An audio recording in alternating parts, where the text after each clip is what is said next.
Hi everyone, welcome back to the channel. Did you know you can read a book right now? You can just go do it. It's been a strange year, but a very good year. I love talking about books, and that's what I'm going to do right now. And if you want to hear me talk about books on a more regular basis, I'm starting a book club. We will be reading one book every month. I thought this would be fun to do in 2026. It's going to be through my Patreon. Everything on the Patreon, it's $2 flat for everything. Or you can do a $5 tier to vote on the books we read. There's also a free membership tier. So I'm going to talk about my favorite books I read in 2025. It's been a strange year. At the end of 2024, I had a newborn. That baby is now a year old. In the past year, all of my habits, preconceived notions about free time have changed. I did a lot of reading on my phone with a baby strapped to my chest. I read a great biography of Hemingway by Mary V. Dearborn. I'm going to talk about that a little more in a sec. I explored comic books in a way I never have before. I've never read comic books, but I don't know, I got into it. So here's the cream of the crop. Here's the best things I read in the past year.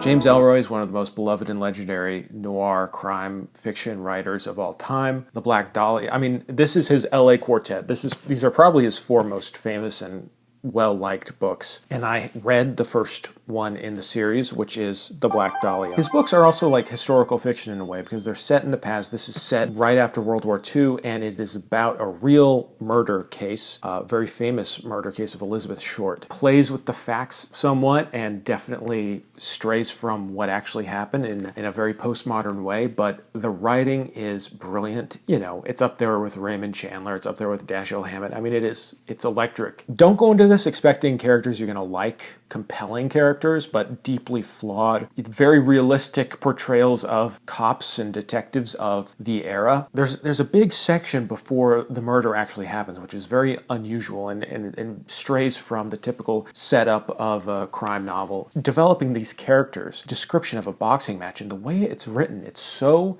kinetic. It's like you're watching a film. It's so good. From what I understand, his writing gets a lot stranger over the years and a lot more stripped back and punchy. So I look forward to reading The Big Nowhere in 2026. Next up, I had the pleasure of discovering Clarice Lispector. Lispector. She was a Brazilian novelist. She's been on my radar for a little while because I feel like she's getting a huge popular resurgence. This was her first novel, which is like a big, huge debut. It was compared to James Joyce. I mean, her writing is very modern, very impressionistic, very sensory, and it's not grounded in a reality that everyone shares. It's grounded, it's very subjective, and as a debut, I think she wrote this when she was like 22 or 23 or something. Incredible, the story of this woman's life and her marriage, and there's an affair, but it's like this melodrama story, sort of, but so richly personal. The chapters are very short. This is translated from the Portuguese. I wish I could read it in its original language, but the translator manages to capture that strange lyrical flow that is kind of like halting and grammatically sometimes off and strange, but really compelling. It's great if you want to experience something new, especially language-wise, if you want to break out of the traditional modes that you've been reading and you want some like a fresh slap in your face. It's short, feels very fresh. It was written in the 40s, but it doesn't feel like that at all. As I said earlier, I read a biography of Hemingway by Mary V. Dearborn, and I don't know why I got into it. I just started reading it on an ebook on my phone. It's a really good biography because it's so connected to his work and it extrapolates a lot of his life from his stories. I mean, Hemingway was so, like, everything he wrote was semi-autobiographical, and there are so many Hemingway short stories I'd never read. I've read like the big classics. I love The Sun Also Rises. Getting the context of the biography along with reading his short stories was so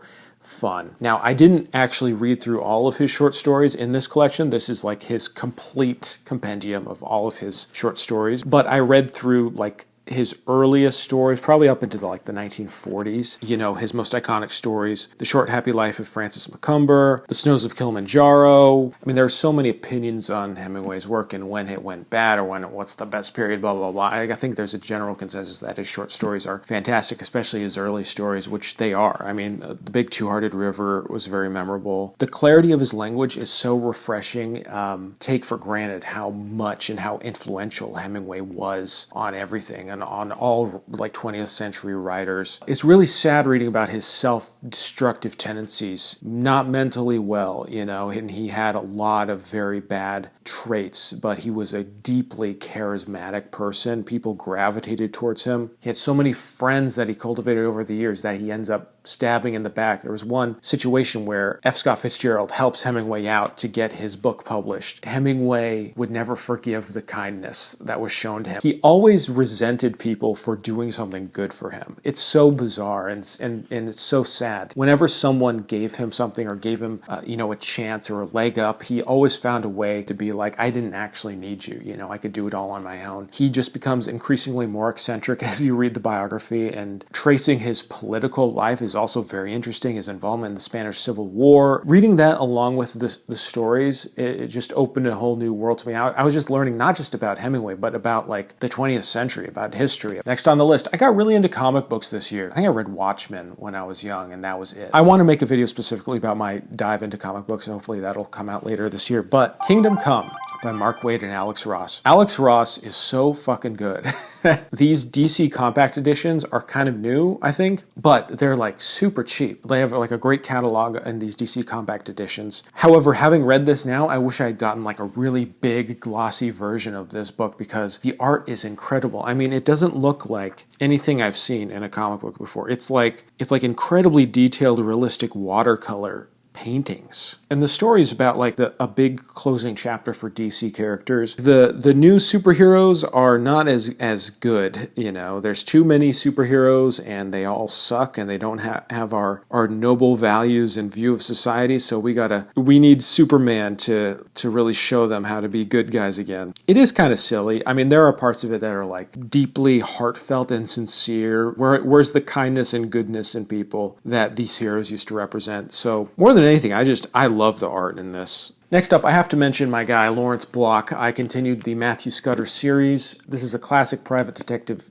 mystery series set in New York. This is, I believe, like the 8th or 9th book, A Dance at the Slaughterhouse. But really, I want to talk about A Ticket to the Boneyard. This is one of the best ones, but also A Ticket to the Boneyard is the one before. I just have a copy of this. I don't have a copy of the other one. They're surprisingly philosophical, but they don't preach to you about things. They're so dry and restrained, and Matt Scudder is, he's an alcoholic, former policeman. He killed a little girl accidentally in the line of duty, and he's just racked with guilt. The first 5 books are about him, like, actively drinking all the time, becomes sober, and he's in AA in the book 8 Million Ways to Die, which I still think is the best book in the series. But you're following him as he gets older and older, and as New York City changes, and you get to see a new world unfold. And there's new characters, and he's building new relationships. He has a friendship with an Irish gangster that is, it's so strange, but it works. It's so perfect. Their friendship works so perfectly. The books dive into like the really disturbing elements. A Ticket to the Boneyard is like a true, like, unhinged killer is after Scudder. That's like a classic pulpy story, but told in the Lawrence Block Scudder style. It just has a kind of grim, dark, I don't know, there's something about these books that just speaks to my soul, and they're so dour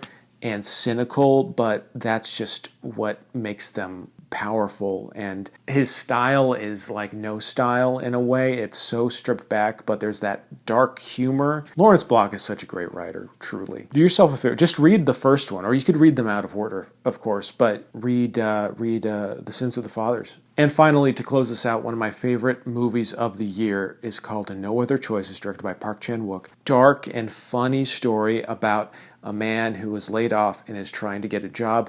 In order to get the job, he decides to kill all of his competition, all the other job applicants, so that he can get hired. Like the perfect story for our time. And last year I heard that this movie was being made and that it was based on one of my favorite writers' best-selling works. One of my favorite writers of all time, Donald E. Westlake. He was a prolific writer of crime novels, crime fiction. He wrote under multiple pseudonyms, one of which being Richard Stark. And he wrote the Parker series, one of my favorite series of really hard-boiled crime novels. But he wrote tons of books, especially comic crime novels. Very, very prolific and wonderful writer. And one of his best-loved works is called The Axe, and this is the book that was turned into No Other Choice. This book was written in the 90s, but it is just as relevant and powerful as ever. It's from the perspective of this guy who's like, really, I have no other choice but to defeat my competition, And it's kind of like the mindset of it's the ultimate defeatist mindset of grind set mindset, if that makes sense. He works at a paper company, he manufactures paper. He's one of the best in the business, but he's laid off and he has to find his job, and he figures out he makes a fake job so that the people he'd be competing with for a job send in his applications, and he picks the best applications, his best competition, and he realizes, okay, I need to kill like 5 guys in order to get this position. The justifies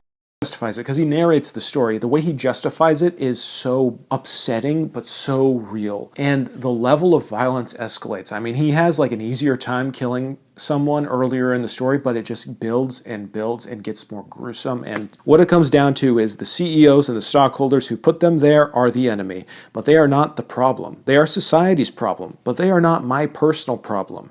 These 6 resumes, these are my personal problem. The delusion of this main character is so fascinating. He can identify what the issue is. He identifies exactly what's wrong with society, but he goes, there's nothing I can do about it, so I just need to kill these guys. Like, I'm being forced to kill my personal competition so that I can get a leg up. The book is brilliant. Go see the movie as well. I do feel like it translates it and updates it so well for 2025 and for, AI and all of this automation. Beyond books, I've seen so many great movies and pieces of media this year. In fact, I saw recently Lindsay Ellis's newest video essay on Nebula. It's about the weird culture of body cam footage on YouTube and channels that profit off of publicly available body cam footage from police officers. It's fascinating, really dark, but really interesting. As a matter of fact, you could watch it on Nebula right now for free by clicking on my link and getting a Nebula 3-day free trial. Lindsay Ellis's videos, along with a ton of other exclusive content from your favorite creators, is available on Nebula. Nebula is the largest creator-owned streaming platform in the world. It's where your favorite creators like Legal Eagle, Hello Future Me,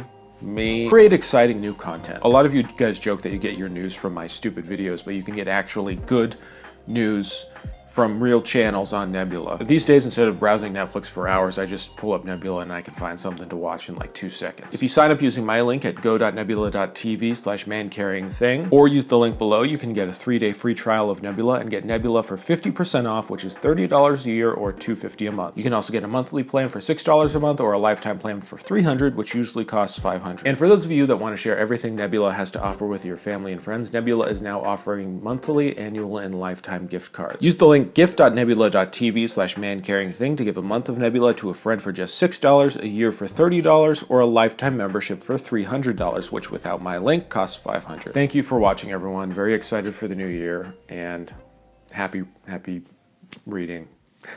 Bye.